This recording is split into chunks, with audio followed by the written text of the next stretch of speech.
آپ نے سنا ہوگا حضور نے سورہ رحمان کے بارے میں فرمایا ہے، سورۃ الرحمن عروس القرآن، یہ سورہ رحمان جو ہے یہ قرآن کی دلہن ہے۔ جیسے دلہن کو آپ خوشنما لباس پہناتے ہیں، آراستہ پیراستہ اس کو گہنے اور اس کو زیور پہناتے ہیں، تو جس طریقے سے سجاتے ہیں آپ دلہن کو، اللہ تعالیٰ نے ایک سورت قرآن مجید میں یہ ایسی رکھی ہے سورہ رحمان کہ اسے خوب سجایا ہے۔ اس میں الفاظ کا در و بست، اس کا اپنا ایک ڈیوائن میوزک ہے۔ وہ تو اللہ تعالیٰ قراء جو ہے خاص طور پر مصر کے قراء، اللہ تعالیٰ ان پر رحمت نازل فرمائے، ان کی خطاؤں سے درگزر کرے۔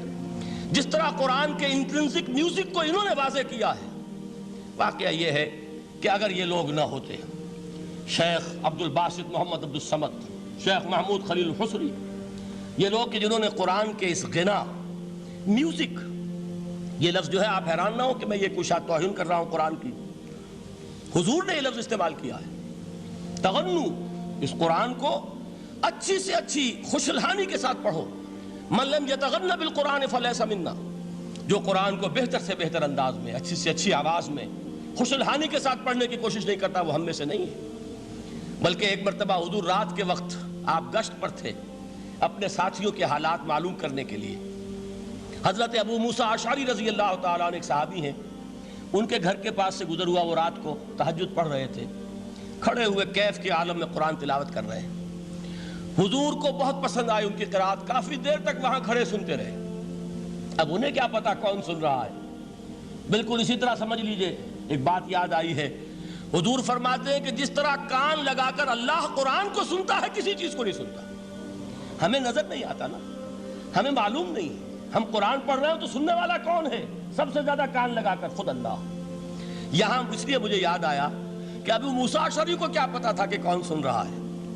وہ اپنی کیفیت میں نماز میں تہجد میں قرآن کی تلاوت کر رہے تھے، اور ظاہر بات ہے ان کے گھر ایکڑوں میں بنے ہوئے نہیں تھے، ایک ایک کمرہ، ایک ایک کوئی حجرہ، ایسے ہی تو گھر تھے نا صحابہ کے، لہذا حضور پاس سے گزرے، آواز آئی، کافی دیر سنتے رہے۔ اس کے بعد آپ تشریف لے گئے، صبح فجر میں ملاقات ہوئی تو حضور نے تحسین کے انداز میں فرمایا، یا ابا موسیٰ انک قد اوتیت مزمارا من مزامیر آل داؤد، اے ابو موسیٰ تمہیں تو آل داؤد کے سازوں میں سے ایک ساز اللہ نے عطا فرما دیا ہے۔ جس طرح حضرت داؤد، لہن داؤدی مشہور ہے کہ جب وہ پچھلے پہر رات کو حمد کے ترانے الاپتے تھے، قرآن میں ہے کہ پرندے شامل ہو جاتے تھے ساتھ، اور پہاڑ وجد میں آتے تھے، پہاڑ بھی ان کے ساتھ شریک ہوتے تھے۔ تو جس طرح کا اللہ نے ان کو لہن عطا فرمایا تھا، حضور نے تحسین کے انداز میں فرمایا ہے ابو موسیٰ اشعری، اللہ نے تمہیں بھی آل داؤد کے سازوں میں سے ایک ساز عطا فرمایا۔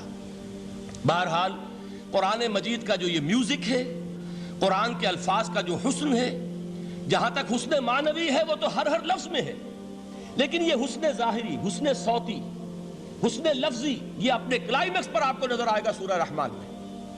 لیکن قرآن میں یہ سورت اس اعتبار سے بھی ممتاز ہے، اس کی 4 آیات پر ذرا توجہ کریں گے، عجیب حقائق سامنے آئیں گے۔ جہاں یہ قرآن مجید کے حسن صوت اور حسن لفظی کی معراج ہے، وہیں اس کی پہلی 4 آیات میں 4 چوٹی کی چیزوں کا ذکر ہے، سب سے اونچی چیزیں۔ پہلی آیت کیا ہے؟ الرحمن، ایک آیت ہو گئی۔ رحمان کیا ہے؟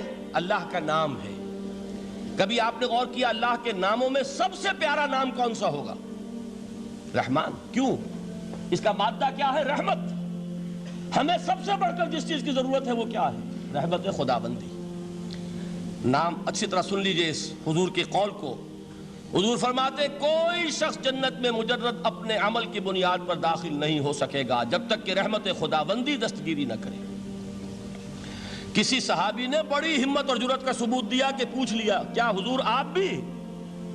جب آپ نے فرمایا کوئی شخص داخل نہیں ہو سکتا جنت میں محض اپنے عمل کی بنیاد پر جب تک کہ رحمت خداوندی جو ہے وہ دستگیری نہ فرمائے۔ پوچھا گیا کیا آپ بھی؟ آپ نے فرمایا ہاں میں بھی۔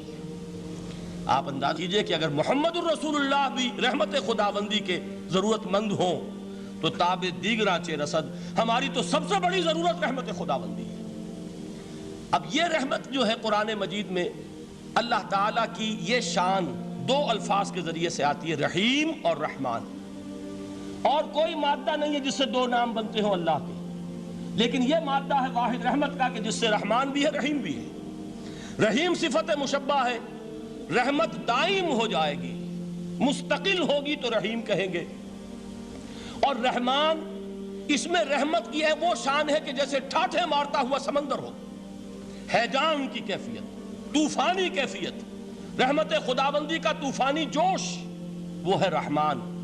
آپ تو رہتے اس علاقے میں ہیں، آپ کو معلوم ہے عرب اگر بھوکا مرا جا رہا ہو تو کیا کہے گا؟ انا جوعان۔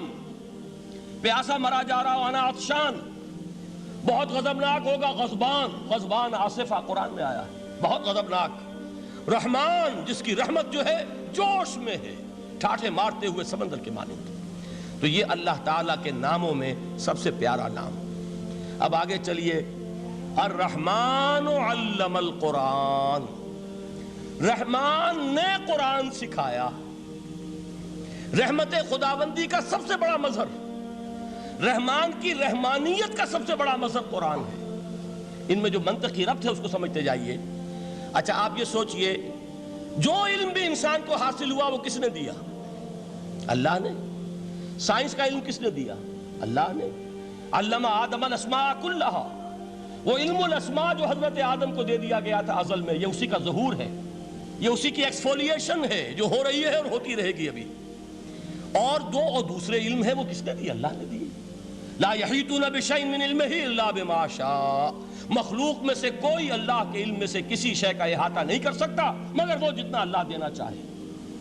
لیکن یہ کہ تمام علوم میں چوٹی کا علم قرآن، نوٹ کرتے جائیے، اب چوٹی کی چیزیں جمع کیجئے۔ اللہ کے ناموں میں چوٹی کا نام رحمان، اللہ نے جو کچھ انسان کو سکھایا اس میں چوٹی کا علم قرآن۔ خلق الانسان